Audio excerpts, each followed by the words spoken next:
ഈ കന്യാസ്ത്രീ അമ്മമാർ ജയിലിനകത്ത് കിടക്കുന്നു എന്ന് പറയുന്ന സമയത്ത് അവരുടെ കുടുംബാംഗങ്ങളോടൊപ്പം ചേർന്ന് നിന്നുകൊണ്ട് വേദനിക്കുന്ന, ദുഃഖിക്കുന്ന ആ അമ്മച്ചിയെ ഒന്ന് കാണാനും ആശ്വസിപ്പിക്കാനും വേണ്ടിയിട്ടാണ് ഞാനിവിടെ എത്തിയിട്ടുള്ളത്. ഭാരതീയ ജനതാ പാർട്ടിയുടെ നേതൃത്വത്തിലുള്ള ഒരു ഗവൺമെന്റ് ഛത്തീസ്ഗഡ് ഭരിക്കുകയാണ് എന്ന് എല്ലാവർക്കും അറിയാം.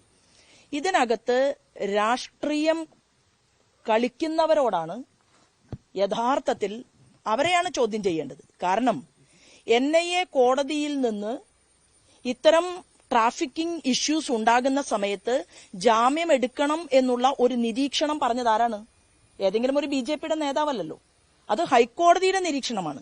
ആ ഹൈക്കോടതിയുടെ നിരീക്ഷണം നിലനിൽക്കുന്നത് കൊണ്ടാണ് ഈ കേസ് ഒരുപക്ഷെ NIA കോടതി മുമ്പാകെ എത്തിപ്പെടും എന്നുള്ള രീതിയിൽ കോടതിക്കകത്തുനിന്ന് വന്ന ഒരു വാർത്ത മാത്രമേ ഉള്ളൂ.